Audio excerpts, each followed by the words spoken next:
나는 가족 여러분, 앞에 있었던 불의한 청지기의 비유는 제자들에게 주신 말씀이었죠. 재물에 관한 제자도에 대한 말씀이었습니다. 그런데 그 가르침을 주시는 자리에 무리들도 있었습니다. 특히 종교 지도자들도 있었죠. 재물에 대한 예수님의 교훈을 그들도 엿듣고 있었습니다. 바리새인들은 재물과 하나님을 동시에 섬길 수 없다는 예수님의 가르침을 비웃고 있었습니다. 예수님은 그들의 신앙적 위선과 재물을 사랑하는 태도를 지적하시면서 부자와 나사로의 비유를 들려주십니다. 누가는 바리새인들이 돈을 좋아하는 자들이라고 했죠. 그리고 예수님은 그들에게 하나님은 너희 마음을 아신다고 말씀하십니다. 또한 그들이 사람들에게 높임받는 것, 그것 가증하다라고 말씀하십니다. 하나님이 가증히 여기신다. 바리새인들이 가진 부와 재물에 대한 인식은 어떤 것이었을까요? 바리새인들은 구약의 가르침을 따라서 재물을 하나님이 주시는 축복으로 보았습니다. 구약의 족장들이나 욥은 모두 부유하지 않았습니까? 경건한 왕들도 마찬가지였습니다. 그러니 그들이 가진 재물은 하나님의 축복을 받은 것의 증거가 되었습니다. 그러니 그들이 가진 재물을 자신의 경건에 대한 하나님의 보상이라고 여겼죠. 하나님이 경건에 대한 보상을 하셨으니 구원의 복도 주셨다고 생각했습니다. 그들이 스스로 옳다고 여기는 태도는 여기서도 나타나고 있는 것이죠. 거지와 나사로의 비유에서 부자가 입은 홍포와 고운 베옷은 부의 상징이었죠. 그는 자신이 아브라함의 후손이기에 구원받게 될 하나님의 자녀라는 사실을 한 번도 의심해 보지 않았습니다. 그러나 부자는 자신의 확신이 잘못된 것이었음을 죽음 이후에나 알게 됩니다. 슬픈 반전이지요. 16절에 나타나는 율법과 하나님 나라에 대한 말씀은 문맥으로 이해하기가 조금 어렵습니다. 예수님은 율법과 선지자의 시대가 세례 요한의 사역으로 종결되었다 말씀하시죠. 그러면 하나님 나라 도래로 율법은 더 이상 유효하지 않다는 말씀일까요? 그렇지 않습니다. 예수님은 17절에서 분명하게 말씀하시죠. 그러나 율법의 한 획이 떨어짐보다 천지가 없어짐이 더욱 쉬우리라. 세례 요한 이후에 등장한 하나님 나라가 도래하는 시대에도 율법은 여전히 효력을 발휘합니다. 예수님은 18절에서 율법의 유효성에 대하여서 이혼과 재혼의 금지를 예를 들어 설명하십니다. 무릇 자기 아내를 버리고 다른 데 장가드는 자도 간음하며 무릇 버림당한 여자에게 장가드는 자도 간음함이니라.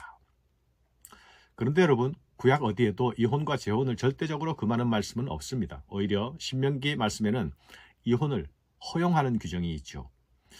예수님은 율법의 1.1획도 없어지지 않을 것이라 말씀하시면서 구약에 있는 규정보다 더 엄격한 기준을 말씀하십니다. 하나님 나라 도래의 시대에는 구약에 기록된 율법 그대로 문자 그대로 유효한 것이기보다는 예수님의 재해석을 통해서 새 시대에 영원히 유효할 것을 보여주시는 것입니다.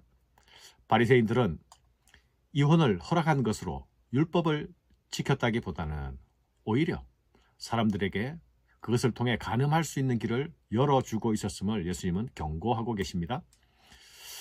14절에서는 바리새인들의 탐욕이 언급되었죠. 그들은 돈을 사랑했기에 재물을 섬기는 우상 숭배자로 규정됩니다. 그리고 18절에서는 이혼을 야기시키는 성적 욕망이 언급되고 있죠. 이는 외관상으로는 서로 상관이 없어 보이는 듯합니다. 그러나 내용상으로 보면 동일한 성격, 즉 탐욕의 결과들입니다. 돈과 물질을 사랑하는 것 탐욕이요, 남의 아내를 사며 탐내는 것도 역시 탐욕입니다.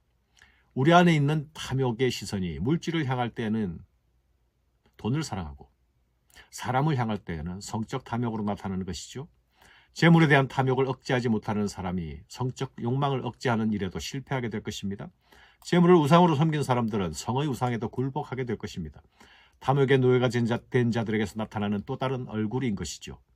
이런 관점에서 돈을 사랑하는 것과 이혼과 재혼의 욕망을 연결시킨 것을 이해해 볼 수 있을 것입니다.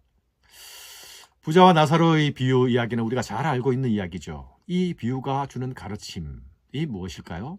첫 번째는 부자는 부자이기 때문에 지옥에 간 것이 아니라는 사실입니다. 아브라함은 부자였지만 천국에 있지 않습니까?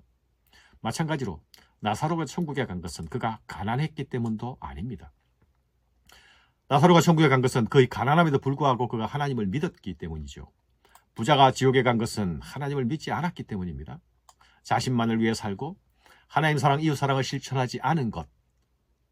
그는 비록 입으로 아브라함을 아버지라고 부르고 있지만 그의 행태, 그의 행동을 보면 하나님을 믿지 않은 사람임을 나타내고 있는 것입니다. 두 번째로 이 비유는 하나님과 재물을 동시에 섬길 수 없었다는 것을 알면서도 실제로는 하나님보다 돈을 더 사랑하고 사람 앞에서 자기를 의롭다고 잘난 체하는 바리새인들에게 하시는 말씀입니다. 비유에서 나타난 부자는 다름 아닌 바리새인들과 같이 돈을 사랑하는 자들을 가리킵니다. 반면에 거지 나사로는 바리새인들에게 외면당하고 무시당했지만 복음을 듣고 회개한 사람들, 곧 가난하고 약한 자들, 세리와 장녀와 같은 죄인 취급받던 자들을 가리킵니다. 틀림없이 구원받을 것이라고 확신했던 부자는 지옥불에 던져지게 되죠. 결코 구원을 받지 못할 것이라고 생각했던 나사로는 아브라함의 품에 안깁니다. 지옥불에 던져진 부자는 자신들의 의에 대한 확신을 가지고 있었습니다. 구원에 관한 한 자신이 있었습니다. 그런 종교 지도자들이 예수님을 믿지 않을 때에 맞게 될 미래가 부자의 미래입니다. 둘의 운명은 죽음으로 반전이 일어나지 않습니까? 대역전이 벌어지는 것입니다. 세 번째로 이 비유는 자신만을 위해 재물을 사용하고 가난한 이웃을 위해 사용하지 않는 자는 실상으로는 하나님을 믿지 않는 자요. 이웃 사랑을 실천하지 아니한 자, 곧 하나님을 믿지 아니하는 자임을 드러내는 것입니다. 구원에 이르는 진정한 믿음은 재물 사용에 대한 극단적인 변화를 요구합니다. 하나님을 잘 믿는다고 하면서 재물 사용에 있어서 이웃 사랑이 나타나지 않는다면 그 신앙은 외관상의 신앙이거나 근거 없는 자기 확신일 수도 있습니다. 나는 스스로 믿음이 있다고 생각하지만 실제로 존재하지 않을 수 있는 믿음인 것입니다. 행함이 없는 믿음은 죽은 믿음이라고 야고보가 말씀하지 않았습니까? 그런 믿음은 존재하지 않는 허상이라는 사실을 기억해야 하겠습니다. 하나님 사랑, 이웃 사랑은 우리의 재물의 사용에서도 나타나야 하는 것이죠. 부자는 자신들의 가족을 위해 나사로를 보내줄 것을 요구하지만 거절당하죠. 모세와 선지자에게 들으라. 모세와 선지자에게 듣지 아니하면 비록 죽은 자 가운데서 살아나는 자가 있을지라도 고난을 받지 아니하리라. 이미 말씀을 통해서 하나님의 뜻이 충분히 밝혀졌다고 말하고 있죠. 이미 기회가 충분히 주어졌다고 말씀합니다. 사랑하는 여러분, 구원에 이르는 믿음은 이 땅에서의 삶과 무관하지 않습니다. 회개에 합당한 열매에 따라서 죽음 이후의 운명이 결정됩니다.